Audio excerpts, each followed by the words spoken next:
मुहम्मदुन सय्यिदुल कौनैनि वस्सक़लैनि। बिस्मिल्लाहिर्रहमानिर्रहीम। मकतूबात इमाम रब्बानी मुजद्दिद अल-फ़सानी शेख अहमद फ़ारूक़ सरहिंदी रहमहुल्लाहुल बारी, दफ्तर अव्वल हिस्सा दोम, मकतूब नंबर 107। 3 सवालात इमाम रब्बानी मुजद्दिद अल-फ़सानी रहमहुल्लाहुल बारी से पूछे गए थे। उनमें से दूसरे सवाल की वज़ाहत और उनकी तशरीह पेश खिदमत। सवाल ये पूछा गया था, तालिबान तरीक़त को, जो सालिकान तरीक़त हैं, सालिकीन को कश्फ़ और मुकाशिफ़ा और शुहूद होते हैं। कश्फ़ क्या है?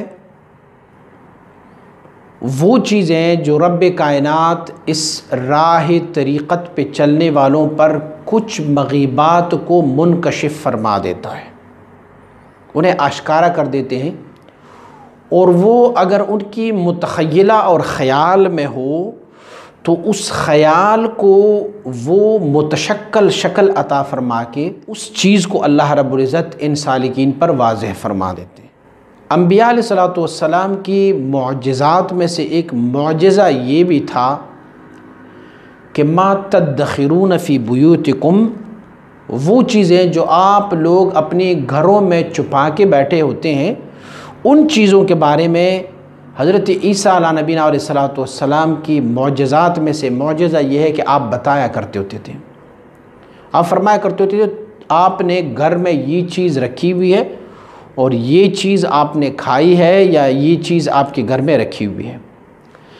अल्लाह करीम अपनी बरगुज़ीदा बंदों को उन अंबिया की तबईयत पर, उनकी मुताबिअत पर अल्लाह रब्बुल इज़्ज़त इन्हें एक ऐसी कश्फ़ अता फ़रमा देता है जो मग़ीबात को देखते हैं, जो फ़ासिले और हाइल सारे मिट जाते हैं और उस मग़ीबात को वो देख देते हैं। लेकिन कश्फ़ में और वो जो नबी देखता है, दोनों में एक फ़र्क मौजूद है। नबी को जो कुछ दिखाए जा रहा है वो हकीकत होती है और वो साबित है वही से, वही इलाही से वो साबित होता है। और सालिक अल्लाह का वली जो गैर नबी है, जो नबी नहीं है, वो जो कुछ देखता है उसमें ज़न्न और गुमान का शाइबा बहुत होता है। कभी कभार तो ये होता है कि ये हमारे तख़य्युलात में आ जाते हैं, ख़याल करते हैं और सोच और ख़याल को अमली और मुतशक्कल शक्ल दिया जाता है और वो हमें दिखाई जाती हैं। इमाम रब्बानी मुजद्दिद अल-फ़सानी रहमतुल्लाह ताला ने इन कुशूफ़ और इन मुशाहिदात जो कश्फ़ होते हैं, इमाम रब्बानी साहब ने इनको एक और नाम भी दिया हुआ है। आप फरमाते हैं कि तिलकल ख़यालातु, ये ख़यालात है, बल अवहामुन, बल्कि ये हो सकता है कि ये हमारी वहम में हो, ये वहम हो। अब ख़याल और वहम को मुतशक्कल शक्ल दे के हमें क्यों दिखाई जा रहा है? वजह उसकी ये है, आप फरमाते हैं तुरब्बा बिहा अतफ़ालु तरीक़ा, इसीलिए कि तरीक़त के छोटे बच्चों को इस वजह से तरबियत दी जाती है। अगर किसी सालिक को महज सलूक के बारे में बताया जाए और उससे सिर्फ लताइफ़ व सलूक के बारे में बताया जाए और वो प्रैक्टिकल करके उन चीज़ों को ना देखें, कुछ उनको रोशनियाँ और कुछ कुशूफ़ सादिर ना हो और ज़ाहिर ना हो, तो वो मायूस हो जाता है कि शायद मैं किसी ऐसे राह पे जा रहा हूँ जो सिर्फ़ सुनी सुनाई बातों पर है। तो रब्ब कायनात अपनी वस्ल क़ुर्ब में आने वाले लोगों को, कुछ अपने बंदों को कुछ ऐसी चीज़ें दिखाई देती है कि जिनकी वजह से उनकी तरबियत हो जाती है। और फरमाए अतफ़ालु तरीक़ा, ये तरीक़त के छोटे बच्चे होते हैं, क्योंकि तरीक़त में कानून ये है कि अहलुल्लाह जो होते हैं, अल्लाह की तलब में जाने वाले लोग जो होते हैं, उन्हें कश्फ़ और शुहूद और मुशाहिदे की कोई ज़रूरत नहीं होती। वो कहते हैं ये सब गैर है, हमारी मतलब और हमारा मकसद वो सिर्फ ज़ात है। ये चीज़ें जो हमें असनाह राम है, इस रास्ते में जाते हुए हमें ये चीज़ें दिखाई देती है, ये हम सब देख लेते हैं, लेकिन ये हमारी मकसद नहीं है।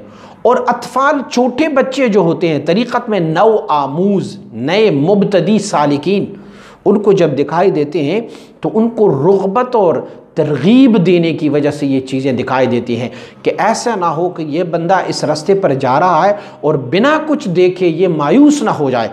तो रब कायनात कभी उसे अनवार तजलियात, जैसे हमने लतीफ़े रूह और लतीफ़े क़ल्ब और लतीफ़े सिर और लतीफ़े ख़फ़ी व अख़फ़ा और नफ़सी व क़ालबी और हमने इनकी फ़्यूज़ात के रंग के बारे में बताया कि किसी का रंग ज़र्द है और किसी का सुर्ख़ है, फ़्यूज़ात की अनवार व तजलियात के वो रंग। तो ये जो सुर्ख़ी या ये रोशनी या ये कोई झलक वग़ैरह जो सालिक को दिखाई दिया जा रहा है, वो इसीलिए ताकि वो मायूस ना हो। हम छोटे से बच्चे को अगर किसी ख़ास मकसद के लिए किसी जगह पर ले के जाना चाहें तो उन्हें पहले लालच दे देते हैं। अगर आपने उसे किसी डॉक्टर के पास लेके जाना है, बच्चे को मालूम है कि डॉक्टर के पास लेके जाएंगे तो फिर क्या होगा, वो टीका लगेगा, मुझे दवाई देंगे, मुझे कड़वी से कड़वी दवा पीनी होगी, तो हम उसे कहते हैं बेटा आपको बाज़ार लेके जाते हैं, आपको चीज़ लेके देंगे, दुकान से लॉलीपॉप देंगे, आपको चिप्स देंगे, आपको पापड़ देंगे, आपको, उन्हें हम लालच दे देते हैं। तो वो उस लालच के थ्रू हमारे साथ जाने को तैयार हो जाता है। सालिकीन असनाह तरीक़त, इस रास्ते पर जाने वाले जो मुब्तदी सालिकीन होते हैं, उनको भी ये लालच दिया जाता है ताकि अल्लाह रब्बुल इज़्ज़त के वस्ल क़ुर्ब में जाएं और कुछ रंगीनियाँ देखें, कुछ कुशूफ़ देखें, कुछ मुकाशफ़ात देखें। लेकिन कुशूफ़ व मुकाशफ़ात और ये चीज़ें देखना मकसद में से नहीं है। ये मकसद सिर्फ़ अल्लाह रब्बुल इज़्ज़त का वस्ल क़ुर्ब है, अल्लाह की रज़ा है, दीनी मुहम्मदी सल्लल्लाहु अलैहि वसल्लम बारक पर अमल है, ये कुशूफ़ होते हैं। और आपने मशाइख़ की बहुत सारे कुशूफ़ के बारे में भी पढ़ा होगा।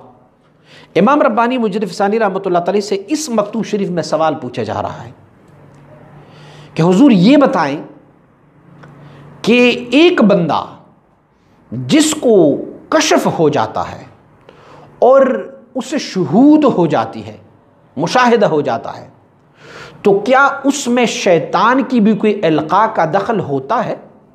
क्या कभी ऐसे भी होता है कि उन कश्फ में, उनके उस शुहूद व मुशाहिदे में शैतान ही कोई मुदाखिलत कर ले और शैतान उनको वो कश्फ और शुहूद व मुशाहिदा दिखाएं? तो क्या ऐसे मुमकिन है कि नहीं है? और अगर शैतानी इल्क़ा उसमें हो तो फिर हमें कैसे पता चलेगा कि इनका ये कश्फ रहमानी है, अल्लाह की तरफ से है, या ये शैतानी आमेज़िश और शैतानी चाल है जो इस बंदे को दिखाई दे जा रहा है? आप मुबारक उनका जवाब अता फरमाते हैं। सवाल पूछने वाले ने एक और सवाल भी पूछा है। आप फरमाते हैं कि अगर आप ये कहें कि कुशूफ़ में, कश्फ़ों में और शुहूद व मुशाहिदे में शैतान की मुदाखिलत या शैतान की इल्क़ा नहीं होती, तो फिर बसा औक़ात हमने बहुत सारे ऐसे कश्फ़ों को देखा हुआ है जो गलत साबित हुए हैं। किसी साहिब कशफ ने कशफ देखा कि फ़लान इलाक़े में वो चीज़ है, फ़लान चीज़ मौजूद है, और फ़िल हकीकत वो चीज़ वहाँ पर मौजूद नहीं होती। कशफ और शुहूद व मुशाहिदे वाले ने कभी कभार ये बयान किया होगा कि फ़लाँ बंदा जो है ना, मैंने कशफ में देखा कि फ़लाँ बंदा अब यहाँ पर पहुँचने वाला है, लेकिन फ़िल हकीकत वो बंदा किसी दूसरे मुल्क में बैठा होता है। तो आपने सवाल ये पूछा है कि ये भी मुझे बताए जाएं कि अगर आपने ये जवाब दिया कि शैतान की इसमें मुदाखिलत नहीं होती कशफ़ों में, तो फिर ये जो गलतियाँ होती है मुकाशिफात में, ये फिर किस कैटेगरी की वजह से है? आप मुबारक जवाब फरमाते हैं। आप फरमाते हैं कि कोई भी बंदा इल्क़ाए शैतानी से महफूज नहीं है, कोई भी बंदा इल्क़ाए शैतानी से महफूज नहीं है, लेकिन इल्क़ाए शैतानी मुख्तलिफ़ किस्मों में होते हैं, क्योंकि शैतान दुश्मनी अज़ली है और अज़ल से ही उस इब्लीस ने अल्लाह रब्बुल इज़्ज़त ने जो वादा फरमाया है कि मैं अपनी बरगुज़ीदा बंदों को तेरे शर से महफूज रखूँगा, लेकिन उसने भी ये कसम उठाई है कि लअग़वियन्नहुम अजमईन, मैं सारों को गुमराह करता जाऊँगा। अब इल्क़ाए शैतानी तो होता है, लेकिन इल्क़ाए शैतानी की कई कैटेगरीज़ हैं। हो सकता है कि शैतान मुझ पर मेरी ज़बान से कोई बात ना कहलवा सके, उसी बात को वो मेरे लिए शुहूद व मुशाहिदे और कशफ के ज़रिए वो बात कर ले। मेरी ज़बान कोई खिलाफ शरीयत अहकाम पर या खिलाफ दीन मुहम्मदी सल्लल्लाहु अलैहि वसल्लम या खिलाफ तसव्वुफ़ और सलूक ना चले, लेकिन शैतान की कोशिश ये होती है कि मैं इस बंदे को शुहूद व मुशाहिदा और मुकाशफे की वजह से गलती में डालूँ, इसे इसी शुहूद व मुशाहिदे की वजह से गुमराही की तरफ डालूँ। आप फरमाते हैं, देखो इल्क़ाए शैतानी से तो अंबिया भी महफूज नहीं है, तो औलिया की क्या बात हुई? कोई सवाल पूछ सकता है कि अंबिया तो महफूज हैं, तो इल्क़ाए शैतानी नबियों को कैसे? तो अल्लाह रब्बुल इज़्ज़त ने हमें फरमाया हुआ है कि सूरह हज में अल्लाह रब्बुल इज़्ज़त ने वमा अरसलना मिन क़ब्लिका मिर रसूलिन वला नबिय्यिन इल्ला इज़ा तमन्ना अलक़ा शैतानु फ़ी उम्नियतिही। अल्लाह रब्बुल इज़्ज़त फरमाते हैं कि आपसे पहले ए नबी सल्लल्लाहु अलैहि वसल्लम, हमने किसी ऐसे नबी और किसी ऐसे रसूल को नहीं मबऊस फरमाया कि जिस नबी और जिस रसूल को इल्क़ाए शैतानी नहीं हुआ होगा। इस टॉपिक पे इंशाअल्लाह अज़ीज़ मैं अलग से बोलूँगा कि इन अंबिया अलैहिस्सलातु वस्सलाम को ये इल्क़ाए शैतानी कैसे होता। शैतान किसी नबी की शक्ल में अपने आप को नहीं ला सकता। हुज़ूर ने फरमाया कि शैतान ला यतमस्सलु बी, हुज़ूर ने फरमाया शैतान मेरे मिसल नहीं हो सकता, नहीं ला सकता। इवन कि ख्वाब में भी अगर कोई ख्वाब देखे और हुज़ूर नबी अकरम सल्लल्लाहु अलैहि वसल्लम बारक की ज़ात गिरामी को उन औसाफ, उन कमालात और उन सिफ़ात से जो हुज़ूर की सिफ़ात है उनसे हुज़ूर को देख ले, तो ये कोई नहीं कह सकता कि ये ख्वाब शैतानी है। हुज़ूर फरमाते हैं जिसने मुझे ख्वाब में देखा तो बहकीकत उसने मुझे ही ख्वाब में देखा कि शैतान मेरे मिसल नहीं हो सकता, मेरी शक्ल में नहीं आ सकता। अब नबी को इल्क़ाए शैतानी कैसे होती है? नबी की आवाज़ के साथ आवाज़ मिला कि शैतान कोई कलमा उठा लेता है और उस आवाज़ को लोग ये समझ रहे होते हैं कि ये नबी सल्लल्लाहु अलैहि वसल्लम की आवाज़ है, लेकिन फ़िल हकीकत वो नबी की आवाज़ नहीं है। मैं इस टॉपिक पे इंशाअल्लाह अज़ीज़ बोलूँगा कि वो इल्क़ाए शैतानी जो मक्का मुअज़्ज़मा में हुज़ूर नबी अकरम सल्लल्लाहु अलैहि वसल्लम बारक की ज़ात गिरामी की आवाज़ को मिसल बना के, और कुफ़ार भी वहाँ मौजूद थे और मोमिन मुसलमान भी नमाज पर खड़े थे और सूरह नजम हुज़ूर तिलावत फरमा रहे होते, और वहाँ पर लातो मनातो उज़्ज़ा का जब जिक्र आया तो शैतान ने आवाज़ उठाई कि ये वो चीज़ें हैं जिनकी शफाअत की हम उम्मीद रखते हैं। तो कुफ़ार ने जब ये आवाज़ सुनी तो ये आवाज़ सुनते ही मोमिन मुसलमान भी सारे सजदे में गए। मोमिन मुसलमानों ने हुज़ूर नबी अकरम सल्लल्लाहु अलैहि वसल्लम की सूरह नजम की तिलावत समात फरमाई, वो अल्लाह की बारगाह में सरब सुजूद हुए। लेकिन जो कुफ़ार थे उनको शैतान ने एक इल्क़ा की और वो हुज़ूर की आवाज़ की मिसल बना के कि हुज़ूर की तिलावत जैसे हो रही थी उनकी मिसल बना के शैतान ने उन लोगों के खानों में ये बात डाली कि ये वो चीज़ें हैं लातो मनातो उज़्ज़ा, ये वो चीज़ें हैं जिनकी शफाअत की हम उम्मीद करते। तो कुफ़ार भी उस हालत में सजदे में गिर गए और कुफ़ार ने ये कहा कि देखो इस नबी ने तो हमारे बुतों की भी तारीफ़ की है, तो इसीलिए हम भी इनको मानने को तैयार हैं। और जब नमाज ख़त्म हुई तो सहाबे किराम ने पूछा या रसूल अल्लाह सल्लल्लाहु अलैहि वसल्लम आपने कोई ऐसा लफ्ज़ इरशाद फरमाया? तो हुज़ूर ने फरमाया मैंने कोई ऐसा लफ्ज़ नहीं कहा हुआ है, मैं तो अल्लाह वाहिद ला शरीक को जानता हूँ, इनकी बुतों को इनको मैं शिरक के ज़ुमरे में जानता हूँ, ये तो सब मरदूद है, ये बुत वग़ैरह सारे इनके। तो इससे कहते हैं इल्क़ाए शैतानी। तो आप मुबारक फरमाते हैं कि अगर नबियों को इल्क़ाए शैतानी हो सकती है तो फिर औलियाउल्लाह उनसे कैसे महफूज हो सकते हैं? औलियाउल्लाह तो फिर महफूज नहीं हो सकते हैं। हाँ, आप फरमाते हैं नबियों में एक फ़र्क है कि जब अंबिया को इल्क़ाए शैतानी अंबिया की आवाज़ की मिसल बना के जब शैतान कोई इल्काई शैतानी कर देता है तो फिर अल्लाह करीम उस इल्का पर उस नबी को मुतला भी फरमा देता है, उस नबी को इतला भी दी जाती है। हमारे और आपके आका सल्लल्लाहु अलैहि वसल्लम को इस मक्का मुअज़्ज़मा के सरज़मीन में बैतुल्लाह शरीफ में जो आप नमाज़ पढ़ रहे थे और ये इल्काई शैतानी, आप लोग सारे इस इल्काई शैतानी के बारे में पढ़ सकते हैं तमाम तफासीर में। और मैंने आपको बताया कि सूरह हज में 7वीं रुकू में ये आयत शरीफ मौजूद है, वमा अरसलना मिन क़ब्लिका मिन रसूलिन वला नबिय्यिन। इस आयत शरीफ को आप सर्च कर लेंगे तो आप देखेंगे कि किन किन नबियों को इल्काई शैतानी हुआ है और कैसे कैसे इल्काई शैतानी। इस टॉपिक पे इंशाअल्लाह अलग से बोलेंगे। अब नबी को जब इल्काई शैतानी होती है तो रब्बे कायनात उसे वही के ज़रिए फ़ौरन इतला दे देता है कि ये शैतान की आवाज़ थी और शैतान ने ही इल्काई शैतानी की है आपको। और औलियाउल्लाह जो है, औलियाउल्लाह में ये तंबीह अल्लाह की तरफ से नहीं होती। औलियाउल्लाह में ये इल्काई शैतानी के बारे में अल्लाह करीम उनको इतला नहीं फरमा देता। वजह क्या है? नबी को तो रब करीम अपने नबी को इल्काई शैतानी के बारे में तो इतला फरमा देता है कि ये इल्काई शैतानी है, लेकिन वली को इसीलिए इल्काई शैतानी के बारे में कोई इल्हाम या कोई इतला इसीलिए नहीं देता कि वली जो है वो ताबि है और नबी इनका मतबू है, नबी के नक्श कदम पर चलेगा। अपनी इस कशफ और मुशाहिदे को उस नबी की दीन की तराजू में डालेंगे। अगर ये कशफ और ये शहूद उनका उस नबी की दीन के मुताबिक सादिर हुआ है तो वो मुसल्लम है, हकीकत है, ठीक है, और नहीं तो फिर वो मरदूद है। मैं आपको एक मिसाल से समझा देता हूँ।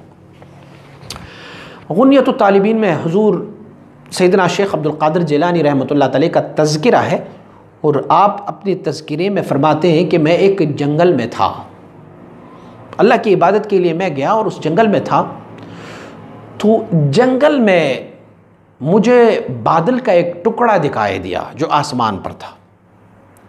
और आसमान पर जब वो बादल का टुकड़ा मेरे करीब आया तो बादल के टुकड़े में से मुझे कुछ नूरानियत महसूस हुई, कोई रोशनी नज़र आई। वहाँ पर मुझे आवाज़ दी गई कि या अब्दुल कादर इन्नी अना रब्बुक, ए अब्दुल कादर मैं तेरा रब हूँ। और अब्दुल कादर तूने मेरा वो वस्ल क़ुर्ब हासिल किया है जो आज तक किसी बंदे ने हासिल नहीं किया है, फलिहाजा मैंने तुझे नमाज पढ़ने से बरी फरमा दिया है। मैं आज के बाद आपको ये हुक्म देता हूँ कि आप नमाज ना पढ़ें, आपको इबादत करने की अब ज़रूरत नहीं है क्योंकि आपने मेरा वो क़ुर्ब हासिल किया है जो किसी और ने हासिल नहीं किया। आप मुबारक की शान को देखें। और ये जो फरमाते हैं ना हमारे मशाइख कि सूफिया किराम को भी इल्म पर कुछ थोड़ा बहुत शुगल करना चाहिए, तो यही वजह होता है। आप फरमाते हैं कि मुझे फ़ौरन ख़याल आया, मैंने कहा क्या हमारे आका हजूर मोहम्मद मुस्तफ़ा सल्लल्लाहु अलैहि वसल्लम से भी मेरा मर्तबा बड़ा हो गया होगा? क्या मैं उनसे भी मर्तबे में बड़ा होऊंगा? और मेरे हबीब को तो रब्बे कायनात ने यह फरमाया हुआ है वअबुद रब्बक हत्ता यअतियकल यकीन, महबूब उस वक्त तक रब का इबादत करते रहो जब तक हत्ता यअतियकल यकीन, जब तक आपको वफ़ात की हालत नहीं आती, अपनी वफ़ात तक रब का इबादत करते रहो। तो फरमाते मैंने ये सोचा कि भाई ये कैसे मुमकिन है कि मेरे हबीब को तो रब ये फरमाए कि वफ़ात तक इबादत करते रहो।